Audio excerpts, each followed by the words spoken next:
আসসালামু আলাইকুম। অনেকেই আছে সৌদি আরব থেকে পর্তুগাল যেতে চায়। কিন্তু বর্তমানে সৌদি আরব থেকে পর্তুগালের রেশিওটা কেমন? আপনার ওয়ার্ক পারমিট সবকিছু আসার পরে বিএফএস এ যখন আপনি ফাইল জমা দিবেন, এরপরে কদিনের ভিতর আপনার ভিসা হবে অথবা আপনার ভিসা কি হবে? যারা সৌদি আরব থেকে পর্তুগাল যেতে চায় আজকের ভিডিওটা তাদের জন্য। প্রথমত একটা ভিসা দেখাই আপনাদের। এটা হলো পর্তুগালের ভিসা। এটা সৌদি আরব থেকে হয়েছে। खराब होता है ना वासना आता है और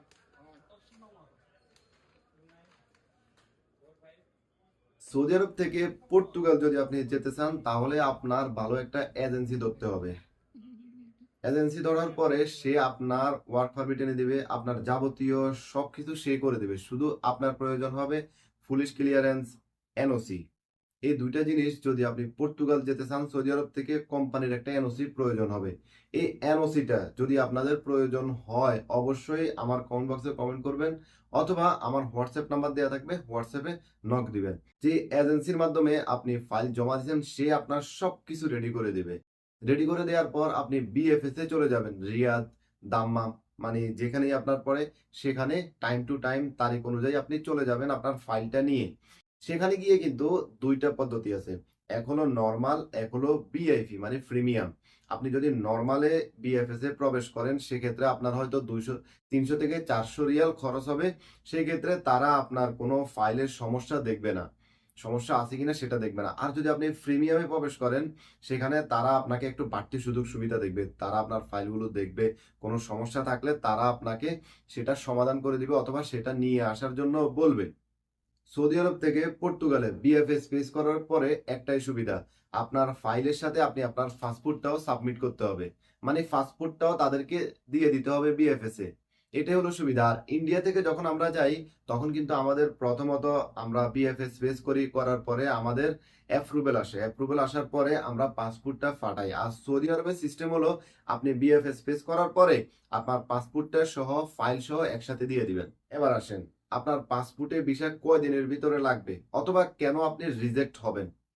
আপনি যে এজেন্সি থেকে ওয়ার্ক পারমিটটা নিছেন সে কিন্তু নিজে ওয়ার্ক পারমিটটা দেয় না, সে আরেকজন থেকে এই ওয়ার্ক পারমিটটা কিনে নিছে। এই ওয়ার্ক পারমিটটা যদি আসল হয় আর যদি কোম্পানি ভালো হয়, পর্তুগালে যে কোম্পানি থেকে ওয়ার্ক পারমিটটা নিছে তার যদি কোনো ব্যাড রেকর্ড না থাকে, ট্যাক্স দেয় নাই বা কোম্পানি বন্ধ হয়ে গেছে এমন কোনো ব্যাড রেকর্ড না থাকে, তাহলে আপনার ভিসা সর্বোচ্চ 27 থেকে 1 মাসের ভিতরে লেগে যাবে। আর সেখানে আপনার যে ঠিকানা দিয়েছেন ঠিক সেখানে তারা আপনার পাসপোর্টটা ফাটিয়ে দেবে কুরিয়ার করে, আপনার পাসপোর্টে যখন ভিসা লাগবে তখন। আর যদি আপনি রিজেক্টও হয়ে যান তখনও তারা আপনার পাসপোর্টটাকে আপনার ঠিকানা অনুযায়ী ফাটিয়ে দেবে কুরিয়ান সার্ভিসে। বর্তমানে সৌদি আরব থেকে পর্তুগালে ভিসা রেশিও অনেক ভালো। যদি আপনার ওয়ার্ক পারমিটটা ভালো হয় বা ভালো কোনো কোম্পানির হয়, যদি কোম্পানির কোনো ব্যাড রেকর্ড না থাকে তাহলে আপনার ভিসা 100% লাগবে সৌদি আরব থেকে।